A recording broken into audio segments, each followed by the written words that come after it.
بسم اللہ الرحمن الرحیم۔ اللہم صلی علی سیدنا و مولانا محمد و علی آل محمد کما صلیت علی ابراہیم و علی آل ابراہیم انک حمید مجید۔ اللہم بارک علی محمد و علی آل محمد کما بارکت علی ابراہیم و علی آل ابراہیم انک حمید مجید۔ السلام علیکم ورحمۃ اللہ وبرکاتہ۔ جیسے کہ میں نے اپنی ایک پچھلی ویڈیو میں آپ سے شیئر کیا کہ یہ جو آج کل ایک پوسٹ چلتی ہے بہت محرم کے دنوں میں کہ حسین پاک علیہ السلام کی قربانی کو سمجھنے کے لیے یا ان کے مقام کو سمجھنے کے لیے یا ان کے غم کو منانے کے لیے محض شیعہ یا سنی ہونا کافی نہیں بلکہ انسان ہونا ہی کافی ہے۔ تو میں نے پریویس ویڈیو میں ایڈ آن کیا تھا اپنی طرف سے کہ نہیں، صرف انسان ہونا کافی نہیں، جاندار ہونا اور احساس مند ہونا کافی ہے۔ میرا تو خیال یہ ہے کہ جو بے جان چیزیں بھی ہیں وہ بھی آپ علیہ السلام کی تکریم اور مقام اور تمام کیفیات کو سمجھتی ہیں، ورنہ شاید واقعہ کربلا کے بعد دنیا میں کسی چیز کا وجود ہی نہ رہتا۔ اللہ اسی وقت حکم فرما دیتا جو اس نے قیامت کا فکس کیا ہوا ہے، جو ہمیں کسی کو نہیں معلوم کہ کب آئے گی، مگر یہ فکس کیا ہوا ہے کہ وہ جمعے کا دن ہوگا، 10 محرم ہوگی اور عصر کا وقت ہوگا۔ سوچئے کہ اس وقت اس دن کا کیا اللہ کے ہاں کیا مقام ہے، ہم آپ کون لوگ ہوتے ہیں۔ آپ سوچیں جو رب جس نے ساری دنیایں بنائی ہیں، تمام کائناتیں تخلیق کی ہے جس نے، وہ اس نے دنیا کی خاتمے کا کیا دن رکھا ہے، مقرر فرمایا ہے، تو وہ اس وقت بھی ختم کر سکتا تھا۔ حالانکہ اس آخری سجدے کے بعد اس دنیا اور انسان اور کسی بھی چیز کی وجود کی کوئی سمجھ میں نہیں آتی، مطلب لیکن یہ کہ ہمیں بتانا تھا نا، بعد میں آنے والی نسلوں کو بتانا تھا کہ اللہ نے اپنا مقام بتانا تھا اور اپنے چاہنے والوں کا مقام بتانا تھا، کہ ماننے والوں میں اور چاہنے والوں میں فرق واضح فرمانا تھا۔ مانتے تو سبھی ہیں، میں بھی مانتی ہوں، آپ بھی مانتے ہیں، ہر وہ شخص جو لا الہ الا اللہ محمد رسول اللہ پڑھتا ہے وہ اللہ کو مانتا ہے، اس لیے یہ کلمہ پڑھتا ہے۔ مگر ہم میں سے کتنے لوگ ہیں جو اللہ کی مانتے ہیں؟ ہم نے تو اپنے طریقے سے اپنی زندگی کو بھی دین کو بھی ڈیزائن کیا ہوتا ہے۔ ہم فرقوں میں بٹ جاتے ہیں۔ اللہ کے بارے میں ہمیں اللہ کے محبوب حضرت محمد مصطفیٰ مجتبیٰ صلی اللہ علیہ وآلہ وسلم نے بتایا، آگہی ہمیں عطا فرمائی۔ قرآن مجید ان کے پاک سینے پر اس کا ظہور اللہ پاک نے فرمایا۔ تو جب آپ صلی اللہ علیہ وآلہ وسلم جو کچھ فرما دیتے ہیں تو بحیثیت مسلمان ہمارے پاس کہاں گنجائش رہ جاتی ہے کہ ہم فیصلے کریں کہ اگر ہم صحابہ کرام رضوان اللہ علیہم اجمعین کے پیچھے چلیں گے تو ہم فلاں فرقہ سے ہو جائیں گے، اور اگر ہم اہل بیت اطہار کے پیچھے چلیں گے تو ہم فلاں فرقہ سے ہو جائیں گے، اور اگر ہم ان دونوں کی تکریم کرتے ہیں تو ہم فلاں فرقہ سے ہو جائیں گے، اور اگر ہم کہتے ہیں کہ نہیں صرف اللہ ہی اللہ ہے اور تو کچھ ہے ہی نہیں تو پھر ہم فلاں فرقہ سے ہو جائیں گے۔ یہ تو ہماری کریٹڈ لائنز ہیں اور چیزیں ہیں جو ہمیں گستاخ قرار دیتی ہیں۔ جب ہم یہ چیزیں اپنی طرف سے ان کی ڈیفینیشنز دیتے ہیں تو ہمارے ماتھے پہ ٹیگ لگ جاتا ہے نافرمانی کا، گستاخی کا۔ کیوں؟ یہ میں نہیں کہہ رہی، اس لیے کہ جن محبوب خدا صلی اللہ علیہ وآلہ وسلم نے فرمایا کہ ہمیں بتایا کہ اللہ ہے، ایک اللہ ہے اور وہ ایک ہے، واحد ہے، بزرگ و برتر ہے، وہ سب کا خالق مالک رازق ہے۔ اس کے لیے نماز پڑھنی ہے، اس کے لیے روزہ رکھنا ہے، اس کے لیے صدقہ خیرات کرنا ہے، بچہ پیدا ہو تو یوں اس کو ریسیو کرنا ہے، کوئی مر جاتا ہے تو اس کو ایسے رخصت کرنا ہے، نکاح ہونا ہے، شادی ہونی ہے، بچے انسانوں کے حقوق ایک دوسرے کے اوپر، والدین کے بچوں پر، اولاد مطلب ایک دوسرے، ہر رشتے کے ایک دوسرے کے پر حقوق ہیں، میاں بیوی ہیں، والدین اور بچے ہیں، بہن بھائی ہیں، سسرالی ہیں، میکا ہے، آپ کے آفس میں جو بھی کام کر رہے ہیں، آپ کے سبارڈینیٹس ہیں، آپ کا باس ہے، آپ بزنس کر رہے ہیں، آپ کا پارٹنر ہے، آپ کھیل رہے ہیں، آپ کا ساتھی ہے، مطلب زندگی کی ہر فیلڈ میں ایک سے زیادہ افراد ہوتے ہیں، ایک تو صرف وہ ہے، باقی تو کہیں ایک نہیں ہے۔ اس لیے جہاں سب جگہوں پر زندگی میں ایک دوسرے کے حقوق و فرائض ایک دوسرے پر ہیں اور ان کا خیال رکھنا ہوتا ہے، تو جن محبوب خدا صلی اللہ علیہ وآلہ وسلم نے یہ ہمیں سب کچھ بتایا اور ہم اس پر ایمان لائے، انہوں نے ہی یہ بھی بتایا، انہوں نے ہی یہ بھی ارشاد فرمایا کہ میرے صحابہ کرام رضوان اللہ علیہم اجمعین سے جو محبت کرے گا وہ مجھ سے محبت کرے گا، جو ان کی تکریم کرے گا وہ مجھے تکریم دے گا۔ یہ آپ صلی اللہ علیہ وآلہ وسلم نے فرمایا، اور آپ نے ہی صلی اللہ علیہ وآلہ وسلم نے عشرہ مبشرات کے بارے میں بھی ہمیں بتایا، ٹھیک ہے، وہ 10 صحابہ کرام جن کی دنیا میں ہی جنتوں کی بشارت آئی۔ عشرہ مبشرہ وہ اصحاب جن کی جیتے جی دنیا میں جنت کی بشارت آئی، جن میں صحابہ کرام شامل ہیں، انہوں نے ہی اپنے اہل بیت کے بارے میں، یعنی آپ صلی اللہ علیہ وآلہ وسلم نے ہی اہل بیت کے بارے میں، ان کی تکریم کے بارے میں، ان سے محبت کے بارے میں بے شمار مقامات پر ارشادات ہیں آپ صلی اللہ علیہ وسلم کے ہماری رہنمائی کے لیے، اور یہاں تک حسنین کریمین جہاں تک ہیں، خاص طور پر پاک بی بی خاتون جنت سیدہ فاطمہ الزہرا کا مقام، مولا علی علیہ السلام کا مقام، باقی تمام جو جس میں آپ صلی اللہ علیہ وآلہ وسلم کے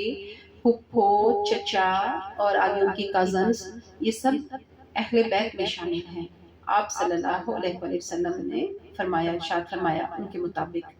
مگر جو سب سے خاص مقام جو مختلف احادیث مبارکہ سے واضح ہوتا ہے، اس میں مولا علی علیہ السلام، بی بی پاک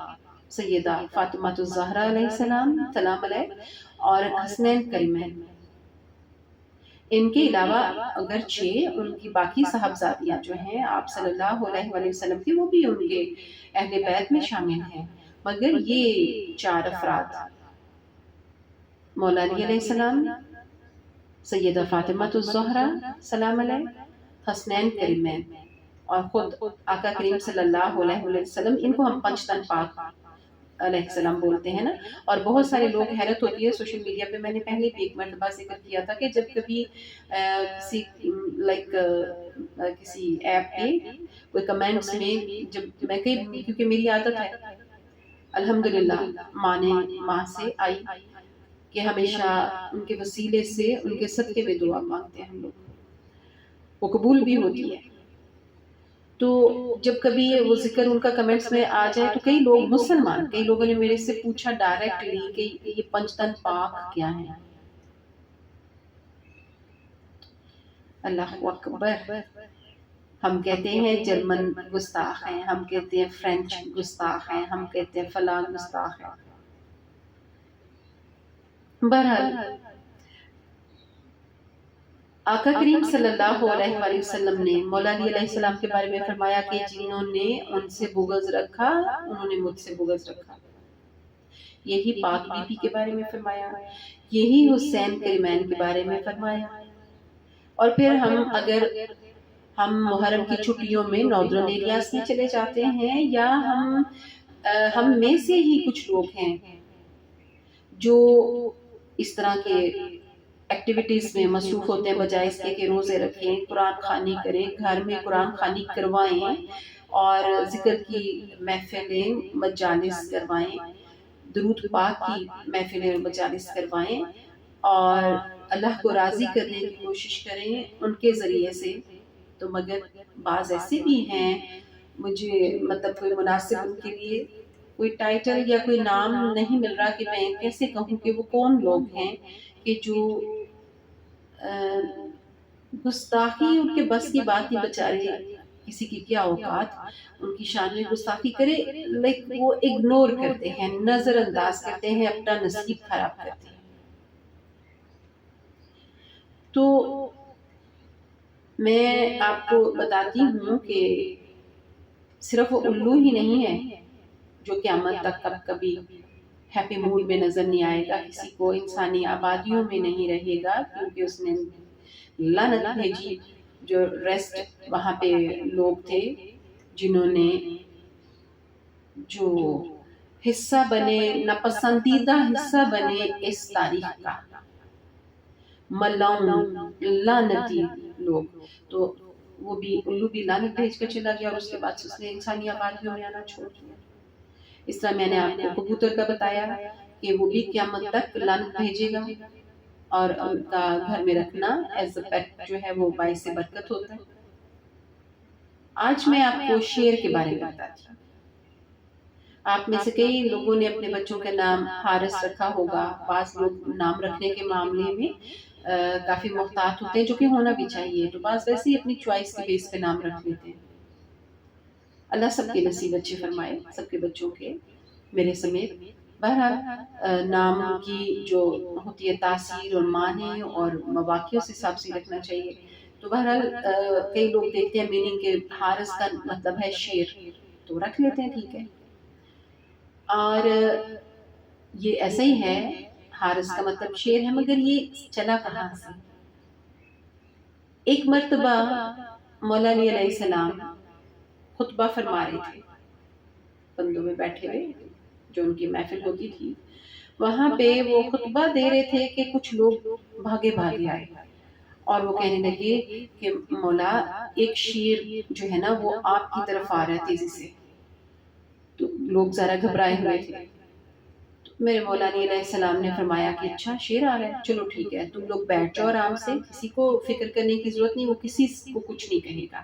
تم لوگ آرام سے بیٹھ جاؤ۔ ابھی میرے مولا نے علیہ السلام نے یہ اپنی بات مکمل فرمائی تو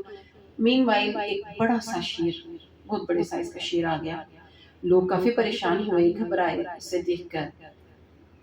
مگر وہ شیر آیا، مولا علی علیہ السلام کے قریب آیا اور ان کے قدموں میں سر جھکا دیا، سلام پیش کیا، اور پھر اپنے طریقے سے، اپنی زبان میں یا اپنے طریقے سے جیسے بھی مولا علی علیہ السلام سے اس نے بات کی۔ شیر نے کہا، سلام پیش کرنے کے بعد اس نے اپنا ایک چند روز کا نا چھوٹا سا اس کا بیبی بچہ تھا، اس کو آگے کیا مولا علی علیہ السلام کے قدموں کے قریب، اور بتایا کہ اے مولا، یہ بچہ جو ہے میں اس کی ماں ہوں، میں شیرنی ہوں، مطلب شیر نہیں ہوں، شیرنی ہوں، اور میں اس کی ماں ہوں، اس کا باپ مر گیا ہے، اور میں چاہتی ہوں کہ یہ بچہ جو ہے محفوظ بھی رہے کسی بھی مشکل سے، اور پل کر جوان بھی ہو جائے، تو میں کیا کروں؟ اس کی یہ بات سن کر مولا علی علیہ السلام نے فرمایا کہ تمہیں پریشان ہونے کی کوئی ضرورت نہیں، میں علی تم سے وعدہ کرتا ہوں کہ میں تمہارے بچے کو اس کے حوالے کروں گا جو یتیموں کی پرورش بہت اچھی کرتا ہے، اور وہ تمہارے بچے کی ساری زندگی حفاظت بھی کرے گا، اور یہ آرام سے پل کر جوان بھی ہو جائے گا، کسی قسم کی پریشانی والی کوئی بات نہیں۔ شیرنی نے پوچھا، شیرنی نے سوالیہ نظروں سے دیکھا، تو مولا علی علیہ السلام نے فرمایا کہ میرا ایک بیٹا ہے حسین علیہ السلام، اس سے بہتر کوئی یتیموں کی پرورش نہیں کر سکتا، میں اس کے حوالے تمہارے بچے کو کروں گا۔ اور پھر مولا علی علیہ السلام نے مولا حسین علیہ السلام کو، آپ چاہیں تو حضرت امام حسین رضی اللہ تعالیٰ عنہ بھی کہہ سکتے ہیں، میرے مولا ہیں، میں کہتی ہوں مولا حسین علیہ السلام، ان کو بلایا، وہ تشریف لائی، اور مولا علی علیہ السلام نے، حضرت علی رضی اللہ تعالیٰ عنہ نے وہ شیرنی کا بچہ ان کے حوالے کیا، اور ساری صورتحال بتائی. شیرنی تو ظاہر اپنی جگہ مطمئن ہو گئی،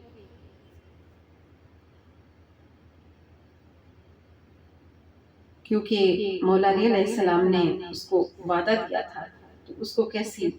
پریشانی ہو سکتی تھی. انہوں نے یہ بھی فرمایا تھا کہ حسین علیہ السلام جو ہیں وہ اس کو یتیمی کا احساس ہی نہیں ہونے دیں گے، اتنی محبت سے اس کی پرورش فرمائیں گے کہ اس کو کبھی احساس ہی نہیں ہوگا کہ یہ یتیم بچہ ہے. اور پھر حوالے کر دیا. مولا حسین علیہ السلام بڑی محبت سے اس کی پرورش کرنے لگے. وہ ان کے ساتھ ساتھ، اور وہ شیر جو تھا وہ ہر وقت ان کے ساتھ ساتھ رہتا تھا، اور اس کا نام، اس شیر کے بچے کا نام، شیرنی کے بچے کا نام مولا نے خود رکھا حارث، بلکہ اس کا پورا نام رکھا ابو الحارث. مولا حسین علیہ السلام نے اس بچے کا نام رکھا ابو الحارث. اور پھر اس کو ہر وقت اپنے ساتھ رکھتے تھے، وہ بھی ان کے ساتھ ساتھ خوش و خرم رہتا تھا، ان کے ساتھ کھیلتا گھومتا پھرتا، پراپر اس کی کیئر کرتے تھے. اور اس طرح ہی وقت گزرتا گیا اور وہ بڑا ہوتا گیا. اور ایک وقت کیا ہے کہ وہ بچہ جوان ہو گیا، وہ شیر بچہ جو تھا. اب جیسے وہ جوان ہوا تو کیونکہ وہ ہر وقت مولا حسین علیہ السلام کے ساتھ ہی رہتا تھا، گھومتا پھرتا تھا انہی کے ساتھ، تو کچھ لوگ جو ہیں وہ تھوڑا سکیری، ان کو تھوڑا خوف محسوس ہوتا تھا. اور ایک روز پھر کچھ اصحاب جو ہیں وہ عرب جو تھے وہ مولا علی علیہ السلام کی خدمت میں حاضر ہوئے اور ان سے عرض کی کہ مولا یہ جو شیر بہت بڑا ہے اور ہمیں اس سے ڈر لگتا ہے، ہمارے بچوں کو اس سے ڈر لگتا ہے، اور ہمیں ہر وقت یہ وہم رہتا ہے کہ یہ ہم میں سے کسی کو تکلیف نہ پہنچائے، تو آپ اس کو رخصت کر دیں. مولا علی علیہ السلام نے کہا ٹھیک ہے، لوگوں کو رخصت کیا. پھر مولا حسین علیہ السلام کو بلایا اور ان سے یہ بات شیئر کی. تو مولا حسین علیہ السلام کے چشمان مبارک میں آنسو آ گئے، کیونکہ عام انسان جو گناہ گار، مطلب آرڈنری ہمارے جیسے لوگ، تو جب ہم نے پیٹ رکھے ہوتے ہیں تو ہمیں وہ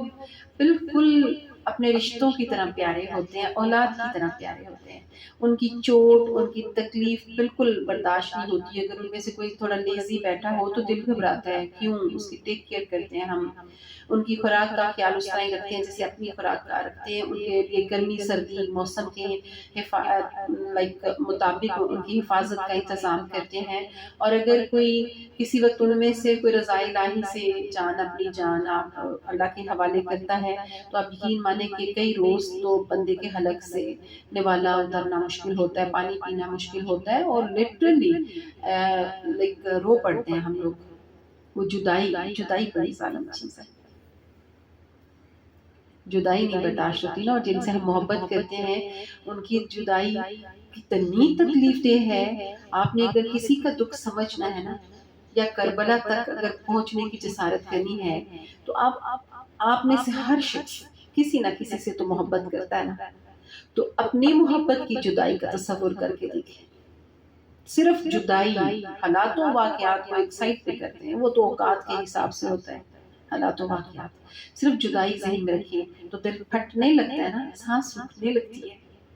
حلق میں کچھ پھنس جاتا ہے، آنکھیں بلا وجہ ہی بیٹھ ہو جاتی ہیں، تر ہو جاتی ہیں، بلکہ خشکی نہیں ہونے میں پھر آتی جب تک وہ تصور جو ہے اس کو ہم اپنی کوشش سے محو نہ کر دیں اپنے ذہن سے.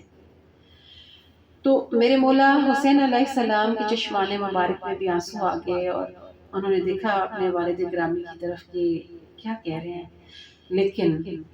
اگین وہی بات کے مقام کی بات ہوتی ہے نا، تو آگے بڑھے اور اپنے والد، اپنے بابا جان کے گلے لگ گئے اور کہنا کہ ٹھیک ہے بابا جان، جو آپ کا حکم. اور پھر حارث کی طرف متوجہ ہوئے اور اس کو بھی بتایا.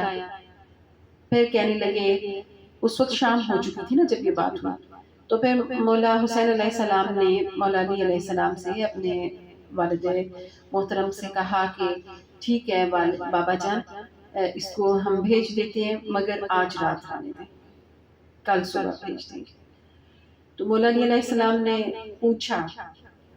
پاک ہستیاں جانتی تو ہوتی ہیں، صرف ہمارے تک میسج کلیئر پہنچانے کے لیے، اس کی کلیئرٹی کے لیے جو ہے نا سوال جواب ہوتے ہیں. تو مولا نے پوچھا اپنے شہزادے سے کہ آپ ابھی کیوں نہیں آپ اس کو بھیجنا چاہتے؟ تو مولا حسین علیہ السلام نے فرمایا کہ بابا جان، رات کا وقت ابھی کیونکہ شام گہری ہو گئی ہے، رات شروع ہو رہی ہے، تو رات کا وقت ہو اور کسی کو کہیں بھیجنا مناسب وقت نہیں۔ رات کا شر ہوتا ہے نا، اس پہ بھی کسی دن انشاءاللہ بات کریں گے رات پر۔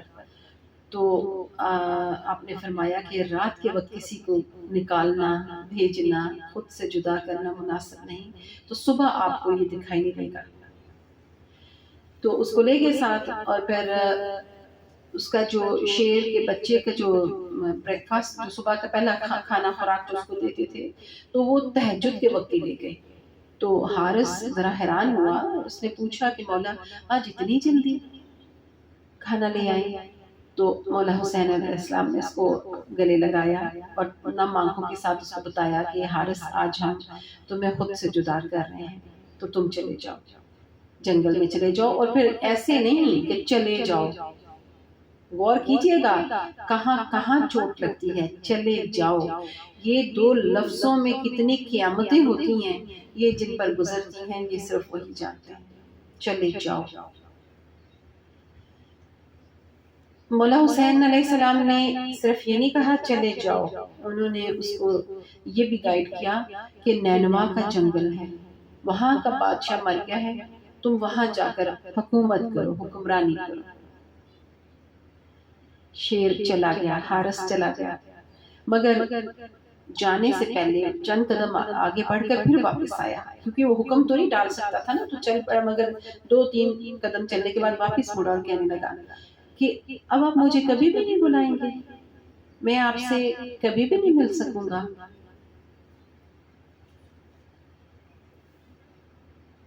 تو میرے مولا حسین علیہ السلام نے فرمایا کہ نہیں حارث، تمہیں آنا ہوگا، تم آؤ گے 10 محرم 61 ہجری، کربلا کے میدان میں تم نے آنا، یاد رکھنا، 10 محرم 61 ہجری اور کربلا کا میدان۔ حارث نے پوچھا کہ کیسے آپ مجھے آواز دیں گے؟ تو مولا حسین علیہ السلام نے فرمایا کہ نہیں، ہم تمہیں آواز نہیں دیں گے، بلکہ یا تو میری بیٹی سکینہ سلام علیہ آواز دیں گی، یا اماں فضا آواز دیں گی، ان دونوں میں سے کوئی آواز دے گا اور تم فوراً چلے آنا۔ حارث نے کہا جو حکم میرے آقا، اور وہاں سے چلا گیا۔ وقت گزرا، کربلا کا پتہ نہیں، کوئی تاریخ میں یا لفظوں کی دنیا میں کوئی لفظ نہیں ہے واقعہ کی جگہ اس کو ریپلیس کرنے کے لیے، تو اس لیے بولنا پڑتا ہے، مگر یہ کہ بہرحال وہ سب کچھ ذہن میں تو آ جاتا ہے کربلا لفظ ہی سن کر۔ تو جب سب کچھ ہو گیا تو 10 محرم کو جب میرے مولا حسین علیہ السلام نے سجدے میں سر کٹا دیا، تو اماں فضا بی بی زینب سلام علیہ کے پاس گئیں اور ان سے کہا کہ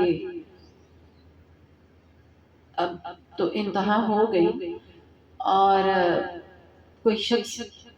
سفر پہ تھا، تو وہاں پر راستے میں ایک شیر آ گیا تھا، تو اس شخص نے اس شیر کو واسطہ دیا تھا آل رسول سلام علیہ کا کہ میرے ساتھ برا سلوک نہ کرنا، ان کا صدقہ اور واسطہ دیا تھا، تو شیر چھوڑ کر چلا گیا تھا۔ تو ابھی بھی میں نے کچھ دن پہلے سنا ہے کہ یہاں بھی کربلا کے آس پاس بھی جنگل میں ایک شیر ہے، تو اب وہاں پہ کربلا کے میدان میں جو حالات ہیں، تو ہم کیسے مولا کی لاشوں کو لے کر آئیں اور کیا کریں، مزید یزیدیوں کے ظلم سے بچانے کے لیے کیا کریں؟ تو میں اس شیر کو بلاتی ہوں، تو بی بی زینب سلام علیہ نے کہا ٹھیک ہے، بلایا۔ تو اماں فضا نے پھر حکم تھا نا، بیسیکلی حکم الہی ہوتا ہے، تو حکم تھا، انہوں نے آواز دی اور ابو الحارث پہنچ گیا۔ ود ان نو ٹائم پہنچ گیا۔ کچھ کتابوں میں لکھا ہے کہ اس کو اس لیے بلایا تھا بیسیکلی، جیسے بھی میں نے ذکر بھی کیا کہ محافظہ جو ہے ان کو یہ تھا کہ مطلب امام حسین علیہ السلام نے جان تو دے دی اللہ کی راہ میں، سب کچھ لوٹا دیا، تو اب ان کے گھوڑوں کے، یزیدیوں کے گھوڑوں کے ٹاپوں سے کیسے انہیں محفوظ کرنا ہے، تو اس لیے بلایا تھا۔ تو بہرحال ابو الحارث آ گیا اور وہ آ کے اس نے جب دیکھا سب تو بہت رویا، سر جھکا کے بیٹھ گیا لاش کے پاس، اور پھر کہتے ہیں کہ پوری رات حفاظت کے لیے بیٹھا رہا وہاں پر، اور جب یزیدیوں کے گھوڑے آنا چاہ رہے تھے، جب وہ لوگ آنا چاہ رہے تھے اپنی طرف سے پامانی کے لیے، تو وہ پیر شیر جب دہاڑا ان کے اوپر اور لپکا ان کی طرف تو وہ بھاگ گئے واپس، تو لیکن انہوں نے ایک دوسرے کو سب کو کہا کہ یہ پیچھے جا کے نہیں بتانا کہ وہاں پہ شیر ہے، اس کے خوف سے ہم آ گئے، کیونکہ گھوڑے بھی بتک گئے، آپ کو پتا ہے جب شیر دہاڑا ہو تو کون جانور پھر وہاں پہ ٹھہرتا ہے، تو گھوڑے بھی ان کے بتک گئے، واپس بھاگ گئے، اور سواروں نے تو مڑ کے نہ دیکھا، بزدل لوگ تھے، تو وہ واپس چلے گئے، اور رات بھر پھر ابو الحارث جو ہے نا وہ پہرا دیتا رہا، بیٹھا رہا۔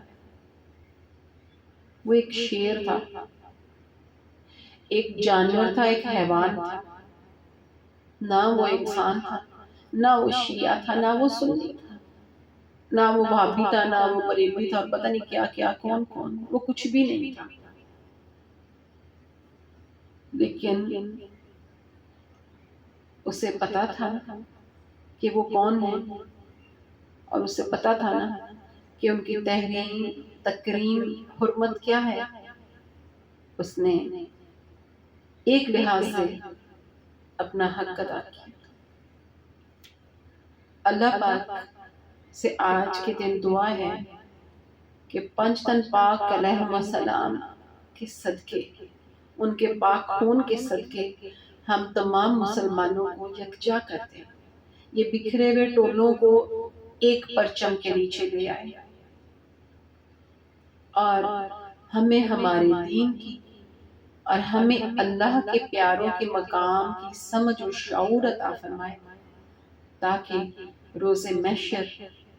ہمارا شمار ان بے شمار لوگوں میں نہ ہو جن پہ نافرمانیوں اور گستاخیوں کے لیبل لگیں گے۔ وما علینا الا البلاغ المبین۔ السلام علیکم۔